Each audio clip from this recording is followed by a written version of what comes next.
제가 사진 하나를 준비했는데 잠깐 보여주시겠어요? 여러분 혹시 이 라스트 세션이라는 그 연극을 아시는지 모르겠습니다. 저도 이제 그 극동 방송을 통해서 이제 알게 된 그 연극인데요.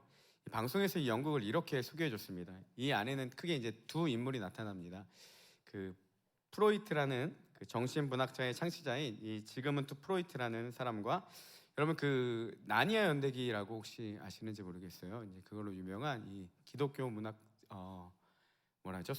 저자이고 또 이제 박사인 이 C.S. 루이스의 가상 만남을 통해서 그려진 그러니까 가상적인 만남입니다. 만남을 통해 토론하는 내용이 이 연극의 주요 내용입니다. 그래서 세계 2차 대전을 배경으로 해서 인간의 고통과 여러 가지 상황들 그리고 이제 신이 존재하는가 그 가운데 어떻게 신을 해석할 것인가 뭐 이런 이야기들이 이제 연극에 나오는 것 같습니다.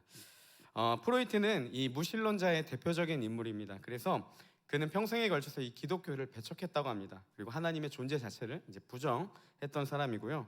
이 C.S. 루이스는 이 기독교의 신앙이 참된 신앙이다 이렇게 변론했던 그리고 변증했던 사람입니다.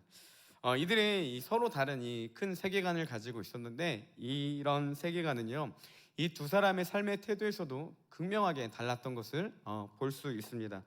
먼저 이 프로이트는요 인간의 삶은 행복보다 불행에 가깝다 이렇게 믿었어요. 그래서 이 패시미즘 즉 이 비관주의적 세계관을 가지고 있어서 프로이트는 어떻게 인간의 삶을 해석했냐면 인간의 삶과 고통과 죽음의 공포로 가득하다. 인간의 삶은 고통과 죽음의 공포로 가득하다 이렇게 여겼다고 합니다.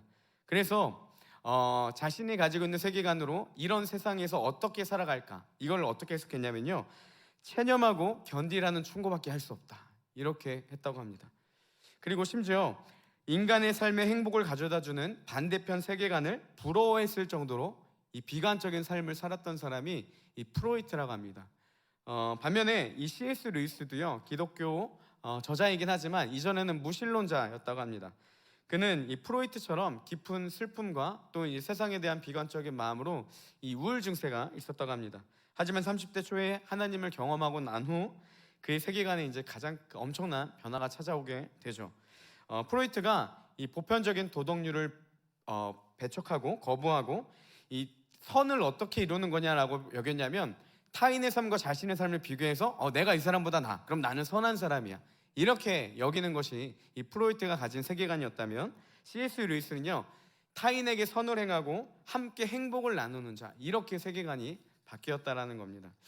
그리고 이 두 사람의 삶을 비교하면서 극동방송이요 영상을 이렇게 맺었습니다. 제가 자막으로 준비했는데 우리 삶의 의미와 행복은 물질적 세계관과 영적인 세계관 어느 세계관에서 출발하냐에 달려 있습니다. 하나님은 하나님 안에서 기쁨과 즐거움을 누리기를 원하십니다 라고 했습니다. 이 무신론자로 비관적인 삶을 세상을 해석했던 프로이트는요 평생을 우울증과 싸웠다고 합니다. 그렇지만 이 C.S. 루이스는 많은 사람에게 행복을 전하는 자로 이 두 삶을 비교하며 극동방송은 이 이야기를 마무리를 했습니다. 무신론자로 살아가면서 평생에 우울감에 빠졌던 프로이트 그리고 무신론에서 벗어나 선한 영향력을 행했던 C.S. 루이스 이들의 차이의 가장 큰 점은 세계관의 차이였다는 것이죠. 이처럼 어떤 세계관을 형성하고 우리가 어떠한 가치관을 가지고 무엇을 따라가는가 이것이요 우리의 삶에 굉장히 중요하다는 사실입니다. 그러기에 우리는 바른 세계관 무엇보다도 이 기독교적 세계관을 가지고 성경적 가치관을 가지고 우리가 나아가야 한다는 것입니다. 오늘 말씀의 배경은요 이 사마리아 땅인데요 이 말씀에는 두 분류의 사람이 나타나는데 저는 이 두 분류의 사람들을 보면서 이 프로이트와 이 C.S. 루이스의 관점으로 좀 이들을 보려고 합니다. 먼저 5절부터 8절에 나타나는 사람들이 있는데요 이들은 어떤 사람들이냐 빌립을 통해서 복음을 듣고 이 복음을 따르는 자들입니다. 그러니까 이렇게도 볼 수 있겠죠. 영적 세계관을 따르는 자들 그러니까 하나님을 따르는 자들로 볼 수가 있습니다. 그리고 다른 한 분류의 사람들이 나오는데요 이 9절에서 11절까지는 이 마술을 행하는 시몬이라는 사람을 따르는 사마리아인들이 나옵니다. 저는 이들을 이렇게 지칭하고 싶습니다. 물질적 세계관을 따르는 자들. 시몬의 마술을 보고 따르는 자들이 이 프로이트와 같이 하나님의 존재를 부인하거나 알지 못하는 사람으로 이제 구분해서 오늘 말씀을 보려고 합니다. 좀 이런 관점으로요, 우리 9절부터 11절 말씀을 한 번 더 같이 보기를 원합니다. 우리 함께 읽겠습니다. 그 성에 시몬이라 하는 사람이 전부터 있어 마술을 행하여 사마리아 백성을 놀라게 하며 자칭 큰 자라 하니 낮은 사람부터 높은 사람까지 다 따르며 이르되 이 사람은 크다 일컫는 하나님의 능력이라 하더라. 오랫동안 그 마술에 놀랐으므로 그들이 따르더니. 자, 이 본문을 보면요, 이 시몬이 마술을 행했습니다. 그리고 자신을 어떻게 여겼냐? 스스로 큰 자다라고 여겼다고 성경은 기록되어 있습니다. 이 신학자들은요, 이 큰 자라는 말에 대해서 크게 두 가지 견해가 있는데요. 하나는 뭐냐? 큰 자라는 말은 이 신적인 존재로 자신을 인정하는 것이다 라고 보는 견해가 있고요. 또 하나는 하나님의 위대한 능력자 중에 하나, 그러니까 어떠한 신적인 존재의 그 능력을 행하는, 위대한 능력을 행하는 자 중에 한 명이다, 이렇게 보고 있습니다. 사람들은 그를요 어떻게 여기냐? 이 하나님의 위대한 능력의 소유자다라고 여기며 이 시몬을 따랐다고 본문에 되어 있습니다. 그래서 11절의 말씀을 다시 보면 오랫동안 그 마술에 놀랐으므로 그들이 따랐다라고 되어 있습니다. 그들의 이 시몬이 행하는 그 어떤 기이한 현상, 그 마술을 보면서요 놀라서 그것들을 따랐다, 이렇게 기록되어 있어요. 여기서 이 놀랐으므로라고 번역된 헬라어 엑시스타노는 이성을 혼미케 하고 판단 능력이 없이 어리둥절하게 만드는 상태를 이야기합니다. 그러니까 이성적 판단을 혼미케 해서 판단할 능력이 없이 어리둥절한 상태, 그러니까 혼란스러운 상태를 이 놀랍게 하다라는 단어로 번역했다라는 거죠. 그러니까 이 시몬의 마술을 본 사마리아의 사람들의 공통된 특징이 무엇입니까? 이성을 혼미케 돼서, 마술을 보고 이성이 혼미케 돼서 판단 능력을 잃어서 어리둥절한 상태로 그것을 따랐다라는 겁니다. 그러니까 정신을 막 혼미하게 만들어서 그것들을 따르는 상태, 이게 시몬의 마술을 따르는 자들의 상태라는 것이죠. 저는 이 부분을 묵상하면서요, 앞에서 제가 이야기했던 그 라스트 세션, 그 극동방송에서 소개해준 이 프로이트의 한 가지 말이 계속해서 맴돌았습니다. 그가 이렇게 얘기했다고 하죠. 고통과 죽음의 공포 앞에 있는 인간에게 그저 체념하고 견디라는 충고밖에 해줄 게 없다는 거죠. 세상은 극심한 고통과 죽음 앞에 놓여 있는데 그들에게 내가 해줄 수 있는 충고라고는 그저 버티고 견뎌라, 이거밖에 해줄 말이 없다는 거. 그리고 그가 심지어 어떻게 생각했습니까? 다른 세계관에서 행복을 가져다주는 반대편 세계관을 부러워했다는 겁니다.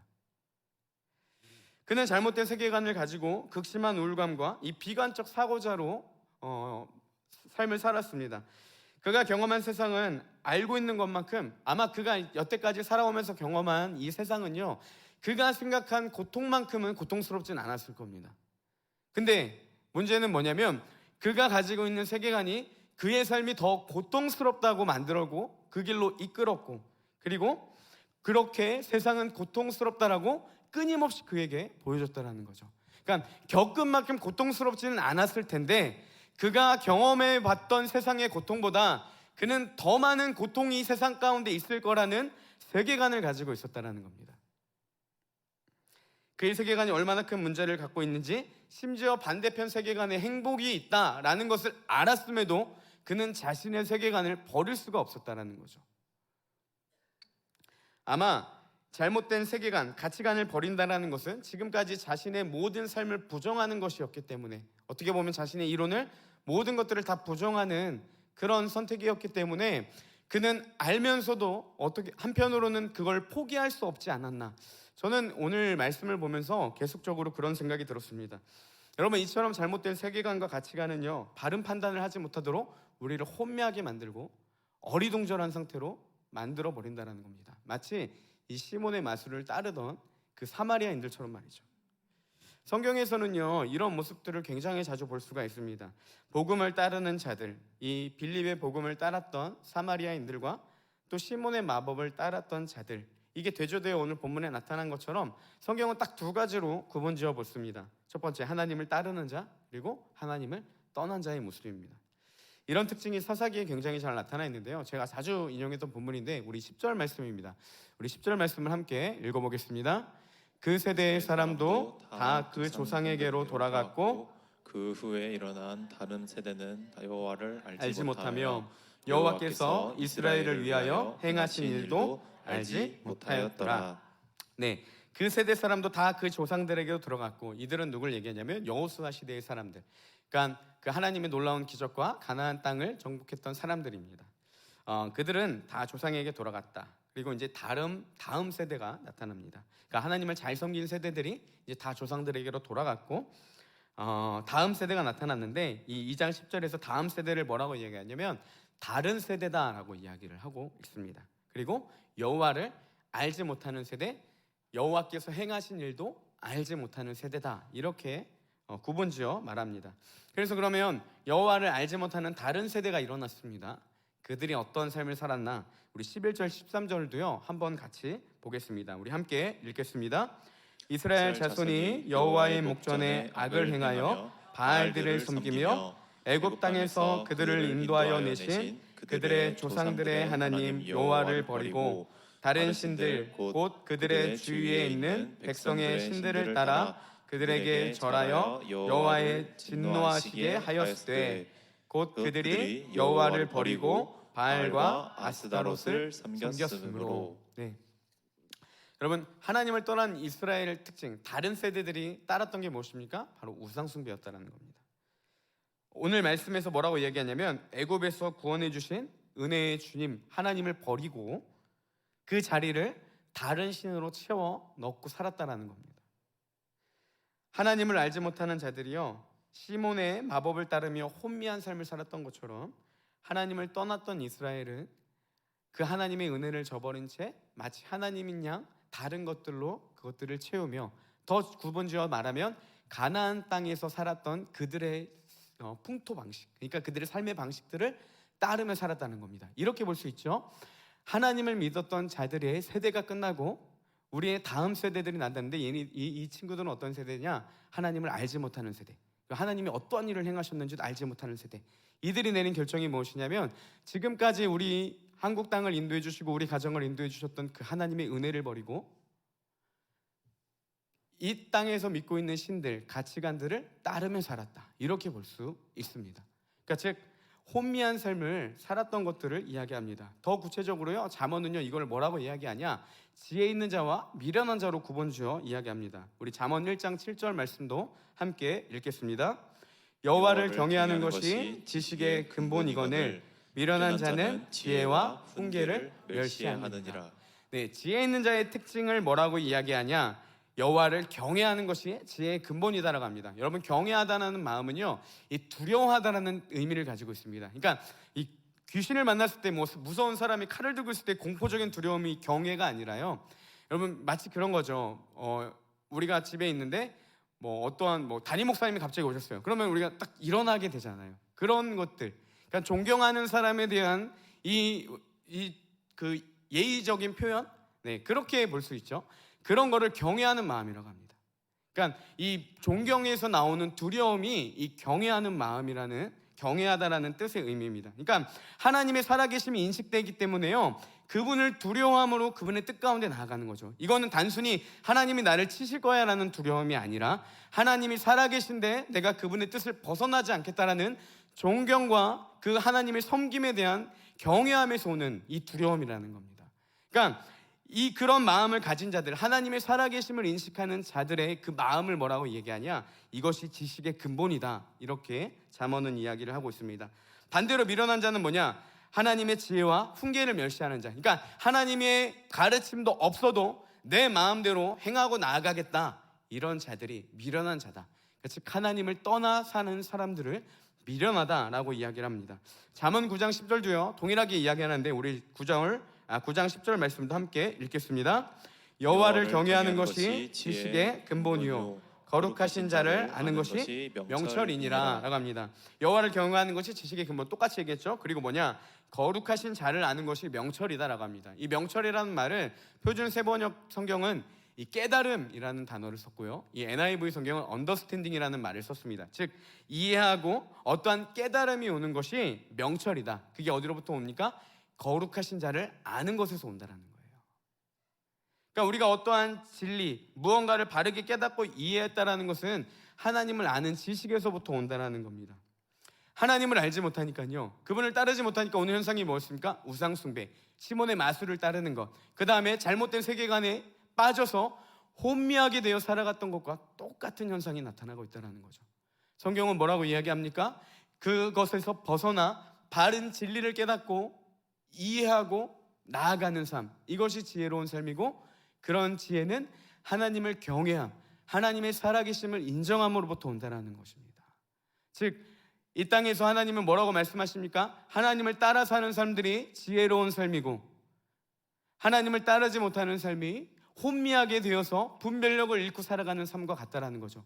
오늘 말씀에 나타난 두 분류의 사람들, 빌립의 복음을 듣고 하나님의 말씀에 따라 살아가는 사람들과 시몬의 마술을 보고 놀라는 사람들, 혼미하게 되어서 분별력을 잃은 채 어리둥절하게 살아가는, 그 무분별하게 살아가는 사람과 똑같은 모습이라는 것입니다. 여러분, 우리가 무엇인가를 할 때요, 그것이 하나님을 거스르거나 하나님이 없이 행하는 모습이라고 한다면 우리는 잘못된 세계관, 가치관을 따르고 있었다는 것, 그리고 하나님이 없이 미련하게 살아가고 있는 상태라는 것을 분명히 인식할 수 있어야 됩니다. 이것을 인식하는 게 지혜이고, 이것을 깨닫는 것이 명철이라는 것이죠. 왜 하나님을 따르는 것이 지혜이고 하나님을 벗어난 것이 미련함인지 제가 좀 요즘에 한 가지 생각을 통해 좀 이렇게 알게 된 일이 있습니다. 종종 몇몇 분들이 제게 가끔 이렇게 물어보시는 질문이 뭐냐면, 특히 이제 온 사람께 처음 왔을 때 많이 들었던 이야기인데, 둘째는 안 가지세요라는 말을 굉장히 많이 들었습니다. 그럼 그때마다 저는 하나님이 안 주시네요라는 말을 했었어요. 저는 안 갖는 것이 아니라 못 갖는 거였습니다. 왜냐하면 안 주시니까 안 생기는 걸 어떻게 해요? 그죠? 만들 수도 없는 거고. 그래서 둘째가 안 생겼습니다. 저희 부부의 자녀 계획은 원래 뭐였냐면, 하나님이 주시는 대로, 그리고 제 마음에는 적어도 3명 이렇게 생각을 하고 있었는데, 지금 제 자녀는 이 초등학교 2학년 된 아들 하준이 1명뿐입니다. 그래서 한때는 안 생겨서 좀 입양을 해볼까라고 생각을 한 적도 있었어요. 근데 그러다가 최근에 와서 둘째는 그만이라고 생각한 한 가지 계기가 있었는데요. 뭐냐면, 아내가 이런 얘기를 했습니다.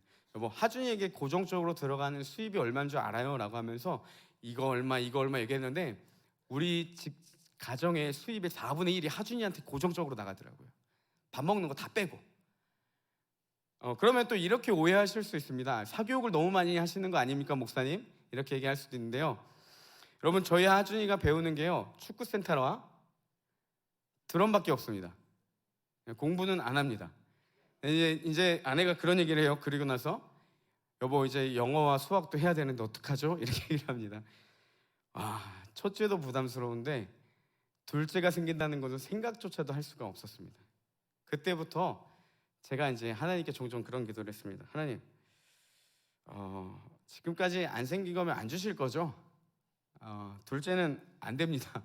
이렇게 얘기를 했습니다. 혹시라도 여기 뭐 아이를 갖는데 힘쓰시는 분들 중에 계시다면 정말 죄송한데 좀 이해하고 들어주셨으면 좋겠습니다. 그러니까 이렇게 기도 아닌 기도를 제가 이렇게 하게 되었어요. 그러다가 문득 제 생각에 전환이 온 한 가지 마음이 들었는데요. 그런 생각이 들었어요. 하나님께 하나님, 둘째는 안 됩니다. 둘째는 생기면 제가 너무 힘들 것 같은데요. 혹시 주실 건 아니죠? 이렇게 기도를 하다가 문득 들었던 생각이 뭐냐면, 그럼 하나님이 내 경제적인 형편을 모르실까? 라는 생각이 들었어요.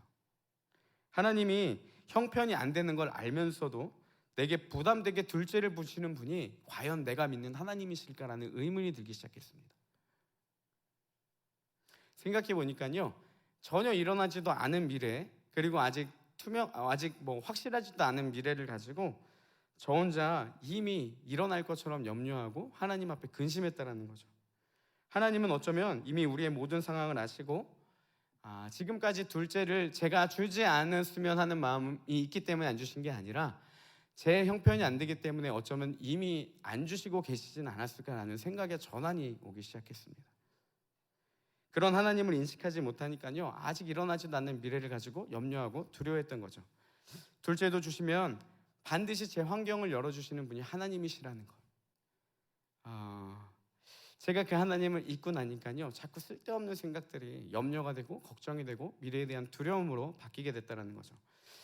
그래서 이제 생각을 해보니까요, 여러분, 제 아들이 이름이 하준인데 뭐 아시는 분도 있겠지만 왜 하준이냐면 하나님의 준비하심이라는 뜻입니다. 제가 왜 그렇게 정했냐면 가정을 키우면서 하준이에게 이름을 굉장히 의미 있게 지어주고 싶었습니다. 그래서 나중에 왜 하준이야? 라고 물어보면 하나님이 우리 가정에게 이렇게 하셨어라고 이 신앙을 물려주고 싶었고요. 또 저희 가정의 결혼을 준비하면서 그리고 또 이후에 아이를 낳고 생활하는 모든 환경 가운데 하나님이 놀랍게 준비해 주시고 염려하는 순간순간마다 이미 다 계획하시고 이끄셨던 그 하나님의 그 은혜와 감격을 담아서 표현했던 게 하준이라는 이름이었습니다. 그래서 그걸 너무나도 이 믿음의 유산을 물려주고 싶은 마음이 하준이라는 이름을 지었는데 정작 보니까 일어나지도 않을 미래에 가지고 두려워하고 하나님이 나에게 그런 불행을 주시면 그런 염려를 주시면 어떡하지라고 제가 잘못된 생각을 하고 있었다는 거죠. 그게 얼마나 미련해 보였는지 좀 깨닫게 되었습니다. 그리고 이 말씀을 묵상하면서 하나님이 없는 삶의 그 순간순간이 혼란 그 자체이고 걱정이고 근심이고 미련함이라는 것이 제게 너무나도 깊게 와닿게 되었습니다. 제가 염려했던 문제예요. 하나님을 대입해 보니까 전혀 다른 해석이 되었습니다. 둘째를 주시면 어떡하지? 지금도 빠듯한데 라는 생각이 어떻게 바뀌었냐면 지금까지 저의 가정의 어려움을 미리 아시고 어려움을 당할 즈음에 길을 여시고 준비하셨던 그 하나님, 하준이가 9살이 될 때까지 둘째가 없도록 우리를 이끄셨던 하나님으로 바뀌게 되었습니다. 그리고 둘째도 주신다면 반드시 내 환경을 열어주시는 하나님이심을 신뢰하게 되자 제 마음이 너무나도 평안함이 그때 찾아오게 되었습니다. 제가 염려하며 둘째에 대한 부정적인 생각이 들었던 가장 근본적인 이유는요, 간단하게 하나입니다. 그 가운데 하나님이 빠져 있었기 때문이라는 거예요. 하나님이 빠져 있는 생각 자체가 얼마나 미련함의 극치인지를 보게 되었습니다. 하나님이 빠져 있는 상태에서 그 문제를 해석하니까 제가 계속 어떻게 해석하냐, 내가 해야 된다라는 부담감이 들기 때문에 둘째가 거부 반응을 일으켰던 겁니다. 이런 거죠. 그러면 쿠팡이츠를 해야 되나? 월요일에는 좀 배민 알바를 뛰어야 되나? 물류센터를 가야 되나? 그렇게 해서 좀 돈을 벌어야 되나? 토요일날, 화요일날 일찍 퇴근해서 저녁에 알바를 뛰어야 되나? 이런 고민들이 계속했거든요. 근데 그렇게 한다고 하더라도 제 체력이 안 될 뿐더러 그렇게 해도 그게 채워지지가 않겠더라고요. 그러니까 이제 제가 내린 결론은 뭡니까? 어떡하지 생기면? 이런 결론을 냈다는 거죠. 그 근본에는 뭐가 있습니까? 내가 그 문제를 해결해야 된다라는 그렇게 사고관념이 들어가니까 이 문제가 너무나도 버겁게만 들어왔다는 거죠. 그래서 불안하고 염려가 되었던 겁니다. 그 생각에 내가 아닌 하나님이 하신다라는 관점으로 바뀌게 되자 그 일은 더 이상 제게 염려로 다가오지 못했다는 것입니다. 여러분 군대에 가면요, 군대 얘기 우리 자매님들 싫어하시겠지만 짧게 할게요. 고참들이 이등병에게 항상 하는 말이 있습니다. 자, 눈을 감아봐. 뭐가 보이니? 아무것도 안 보입니다. 그게 네 군생활의 미래다. 이렇게 얘기를 합니다. 자, 여러분 눈을 한번 감아보시기 바랍니다. 자, 뭐가 보이십니까? 그게 우리의 미래입니다. 여러분 미래에 대한 확실한 밝은 소망을 가지고 계신 분들이 계십니까? 나에게 막 거대한 그 기쁨의 어떠한 미래가 보이시는 분들은 아마 극히 많지 않을 겁니다. 취업은 어떻게 해야 되지? 내가 대학은 어떻게 가야 되지? 졸업하면 뭘 해야 되지? 이직을 하면 내 미래가 좀 펴질까? 사업을 해야 되나? 아무리 고민해봐도요 안 보인다는 거죠. 더 근심만 늘 뿐입니다. 여러분 그러면 반대로 왜 우리가 미래를 생각할수록 우리의 미래는 어둡게만 느껴지는 걸까요? 똑같습니다. 내가 해야 되는데 내가 능력이 안 되는 거예요. 내가 거기서 해낼 능력이 없음을 아니까 미래가 두려운 겁니다. 제가 둘째의 문제를 스스로 해결하려고 했을 때 미래를 생각할수록 어두웠던 것처럼 우리가요 그 문제를 해결하려고 하는데 능력이 주어지지 않으니까 그때마다 답답함과 미래에 대한 불평과 살기 좋은 세상이 아니다, 헬 조선이다 이런 얘기들이 나오는 겁니다. 이런 관점이 다 어디로부터 오는 생각인지 아십니까? 하나님을 떠난 혼미하게 되고 혼란하게 된 세상으로부터 오는 관점들이라는 거예요. 네가 해야 돼. 네가 경쟁에서 승리해야 돼. 네가 상위 10% 안에 들어야 돼. 네가 꼭 나아가야 돼. 조금의 자비도 없어요. 조금이라도 더디면 너 때문에 그런 거야. 네가 못해서 그렇지. 야, 내 관점이 틀렸어? 아니야. 네가 못해서 그래. 세상이 끊임없이 우리에게 얘기하는 거 아니겠습니까? 너무나도 허황된 꿈을 꾸게 하고 그 가운데서 우리의 무기력함만 보이게 만드는 게 세상의 가치가 아니고 수도 없는 정죄감으로 루저라는 말만 만들어내는 것이 이 세상이 우리에게 주는 허황된 꿈과 가치관이라는 것이죠. 그리고 결국 플로이트처럼 이렇게 결론 지어 보이죠. 고통과 죽음의 공포 앞에 있는 인간에게 해줄 수 있는 말, 앞날의 두려움과 미래에 대한 불안감 가운데 인간에게 해줄 수 있는 말은 그저 체념하고 견디라. 이렇게밖에 할 수가 없다라는 거죠. 그러니까 우리의 삶은 어떻습니까? 늘 무겁고 미래는 어둡고 세월이 흐를수록 더 삶의 무게만 늘어가는 것이죠. 하지만 여러분, 이 가치관에서 벗어난 복음은 우리에게 뭐라고 이야기하고 있습니까? 네가 하는 것이 아니라 내가 한다라고 말씀해 주신다라는 거예요. 제가 요즘 계속 묵상하며 적용하는 말씀인데 마태복음 11장 28절입니다. 우리 잘 아는 말씀인데요. 같이 한번 읽어보겠습니다. 수고하고 무거운 짐 짐진 자들아 다 내게로 오라 내가 너희를 쉬게 하리라. 예, 당시의 율법주의자들은요 많은 계명과 전통을요 사람들에게 부과했습니다. 그러니까 이 사람들은 이것도 지켜야 되고 이것도 지켜야 되고 이것도 지켜야 될 게 너무 많은 거예요. 얼마나 부담이 됐겠습니까?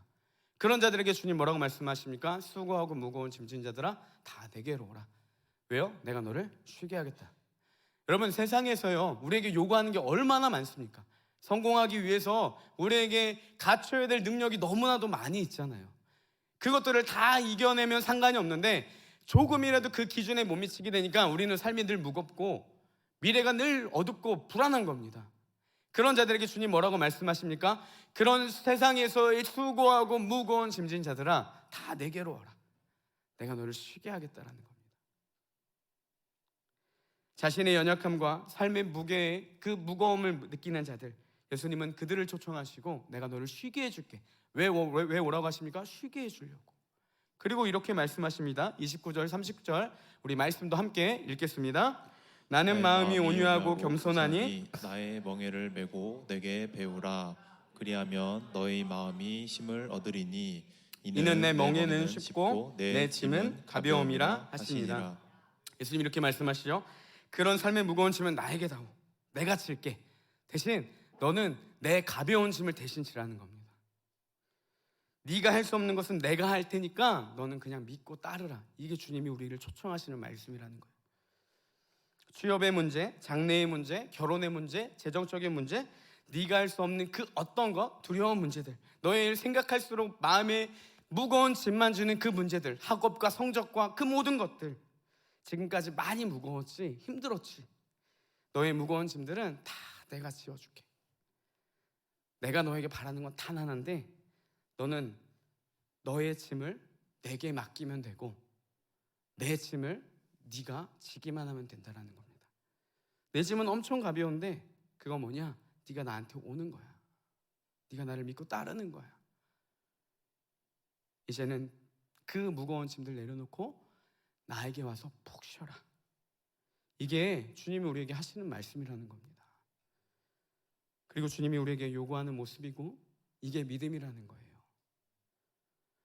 내 실력만 믿다가 달리다가 넘어지신 분들, 아무리 생각하고 고민해봐도 내 안에 능력이 없어서 미래에 대한 소망이 점점씩 사라져버리고 한 해 한 해 우리는 흔히 세상을 알아간다라고 하죠. 세상을 알아갈수록 더 세상은 악해만 보이고 무거워만 보이고 힘들게만 느껴지시는 분들, 그 세상의 가치관에 다 부합하지 못해서 너무나도 힘들게 살아가시는 분들, 주님 뭐라고 말씀하십니까? 야, 그게 삶의 진짜가 아니라 정말 행복이 있는데 뭐냐? 그것들 다 나에게 가지고 오는 거야. 내가 대신 져줄게. 그리고 내가 책임져 줄게. 너는 나만 믿고 따라. 내가 짊어졌던 수고하고 모든 짐들을 이제는 내려놓고 예수님께 나아가는 것, 이것이 지혜이고 믿음의 삶이라는 것입니다. 그런 자들에게 그렇게 행하는 자들에게 하나님의 놀라운 역사가 미래 가운데 펼쳐진다는 사실입니다. 이와 비슷한 것이요 오늘 말씀에도 나타납니다. 우리 5절 8절의 말씀에 보면요, 빌립이 사마리아 성에서 이제 복음을 증거하기 시작합니다. 그때 많은 사람들이 빌립이 행한 표적을 보고 들으며 그의 말에 귀를 기울이기 시작하죠. 그러자 복음이 그곳 가운데 전해지자 어떠한 일들이 일어났냐? 우리 7절 말씀입니다. 한번 같이 읽어보겠습니다. 함께 읽겠습니다. 많은 사람에게 붙었던 더러운 귀신들이 크게 소리를 지르며 나가고 또 많은 중풍병자와 못 걷는 사람들이 나으니. 세 가지 현상입니다. 첫 번째 뭐냐면 많은 사람들에게 붙었던 더러운 귀신들이 나가게 됐고요, 중풍병과 치유됐고 못 걷는 자가 걷게 되었습니다. 하나님을 알지 못했던 자들에게 놀라운 기적이, 그 복음이 전해지지 나타나기 시작했는데 이 세 가지 현상이 나타났다는 거예요. 여러분, 귀신이 떠나가는 일, 중풍병이 고침받는 일, 못 걷는 사람이 걷게 되는 일, 이 세 가지는 공통된 특징이 하나 있는데요, 저는 이렇게 봅니다. 첫 번째는 뭐냐면 타락한 세상에서, 그러니까 죄로 인해 세상이 타락했잖아요. 그로 인해 오는 고통이라는 거죠. 그러니까 귀신의 역사가 나타나고 질병과 죽음이 찾아오게 되는 것은 여러분 인류의 죄로 인해 타락했기 때문입니다. 자, 그러니까 타락한 세상 가운데서 오는 이 무거운 짐이라는 거죠. 세상의 가치관도 똑같죠. 여러분, 우리가 죄로 인해서 사단의 말에 귀를 기울이기 시작했기 때문에 잘못된 가치관들로 우리가 이 짐을 지어준다는 거죠. 비슷하죠. 또 하나의 특징이 뭐냐? 귀신이 떠나가고 중풍병과 못 걷게 되는 일은요, 사람의 능력으로 해결할 수 없는 거예요. 사람의 능력으로 해결할 수 없는 것들이 그 성의 빌립을 통해 복음이 들어가게 되자 떠나가게 되는 일이 나타났다는 겁니다. 여러분, 미래가 두려운 이유는요, 내가 하려니까 두려운 거예요. 근데 그 짐을 예수 그리스도께 맡기기 시작하자 소망할 수 없는 상황 가운데서도 소망하고 꿈을 꿀 수 있는 계기가 복음으로부터 시작된다는 겁니다. 그래서 복음이 들어가자 세상을 따르던 그들에게 자유함이 주어졌습니다. 귀신이 떠나갔어요. 중풍병이 고쳐졌어요. 못 걷는 자가 걷는 놀라운 기적이 일어났습니다. 그러자 8절에서 이 이야기를 함축적으로 한마디로 이렇게 표현합니다. 우리 8절 말씀입니다. 같이 한번 읽어보겠습니다. 그 성에 큰 기쁨이 있더라. 세상이 주는 무거운 세계관, 가치관에서 벗어나 복음을 따라 살아가게 될 때 우리는 어떻게 고백하느냐? 그 성에 큰 기쁨이 있더라. 염려와 근심이 이제는 다 떠나가는 겁니다. 왜요? 주님이 우리의 삶을 책임져 주시니까. 내가 하려고 했기 때문에 힘들고 무거웠던 겁니다. 주님께 맡겨놓을 때 하나님이 그 삶에서 역사하시고 내가 할 수 없는 일들을 행하기 시작한다는 겁니다. 언제요? 복음을 믿고 따르기 시작할 때. 이게 기적이고요, 이게 하나님을 믿는 사람들에게 주어지는 축복이라는 겁니다. 근데 문제는 뭐냐? 우리가 이 축복을 온전히 누리지 못한다는 거예요. 하나님은 맡기기만 해. 내가 너의 삶을 책임져 줄 거야. 여러분, 이게 너무나도 애절한 게 뭐냐면요, 제가 이 말을 제 아들에게 적용해 보면 아버지의 마음이 얼마나 애절할지가 보이는 거예요. 하준아, 그냥 아빠만 믿어. 내가 너 끝까지 책임져 줄게. 나는 그런 능력 있는 아버지야. 근데 아들이 자꾸만 벗어나니까 얼마나 마음이 애타겠습니까? 다 차려준 밥상을 못 먹는 게.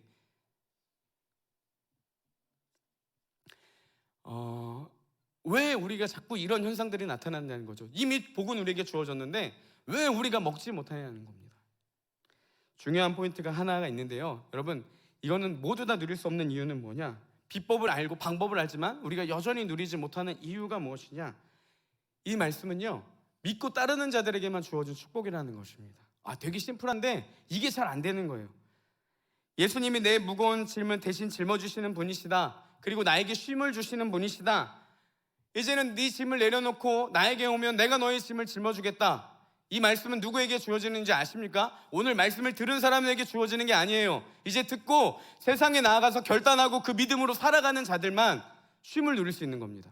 근데 우리는 알고 있으니까 당연히 쉼도 우리에게 온다라고 해요. 아니에요. 믿는 자들에게만 주어지는 축복이라는 사실입니다. 말씀을 듣고 깨달았지만 여전히 내 짐을 내가 짊어지려고 한다면요, 이 축복은 우리와 전혀 상관이 없다는 겁니다. 여전히 우리의 미래는 두려울 겁니다. 무서울 겁니다. 여러분, 세상이 주는 가치관에서 어떻게 우리가 맞출 수 있겠습니까? 어떻게 보면 그 경쟁은요, 우리랑 출발 자체가 다르잖아요. 이미 많은 것들을 가지고 있는 자들에게 우리가 어떻게 싸움이 될 수가 있겠습니까? 그냥 가치 기준을 낮추면서 세월이 흘러갈수록 맨날 그 기준만 낮추면서 살아가는 방법밖에는 없다는 겁니다. 하지만 믿음으로 주님께 그 짐을 내려놓을 때 그런 자들에게만 이 축복이 주어진다는 것이죠. 하나님을 따르는 자들에게 약속된 축복을 온전히 누리지 못하는 이유는요, 이유로는 아는데 적용이 안 되는 거예요. 그러면서도 늘 그 말씀을 알고 나는 믿는다 외치고 따른다고 입으로만 순종하기 때문에 우리의 삶에 그 축복이 나타나지 않는 겁니다. 이런 똑같은 모습이요, 오늘 본문에 나타납니다. 우리 13절 말씀인데 13절 함께 읽어보겠습니다. 시몬도 믿고 세례를 받은 후에 전심으로 빌립을 따라다니며 그 나타나는 표적과 큰 능력을 보고 놀라니라. 네, 말씀해 보니까 시몬이요 복음을 믿고 세례를 받았습니다. 그리고 어떻게 했냐, 전심으로 빌립을 따라다녔다는 겁니다. 그리고 하나님의 능력을 보게 됩니다. 여기서 중요하게 봐야 될 게 있는데요, 여러분, 이 표적과 큰 능력을 봤을 때 시몬의 반응을 봐야 됩니다. 보통 사도행전에 보면요, 복음이 전해지는 곳곳마다 하나님의 기사와 표적과 놀라운 능력들이 나타났습니다. 그러면요, 그 능력을 본 사람들의 공통된 반응이 있어요. 뭐냐면 예수 그리스도를 믿기 시작합니다. 삶이 바뀌기 시작해요. 가치관의 전환이 오기 시작해요. 그러면 오늘 말씀에요, 23절에 시몬의 반응을 이렇게 이야기합니다. 큰 표적을 봤으니 시몬도 믿었더라, 이렇게 이야기를 해요. 근데 13절에는 뭐라고 이야기했냐면요, 믿었더라라고 이야기를 해야 되는데 놀라니라라는 반응을 설명해 주고 있습니다. 믿었다가 아니라 놀라다는 겁니다. 여러분, 놀라다라는 표현을 아까 좀 제가 이야기하지 않았습니까? 어떨 때 썼죠?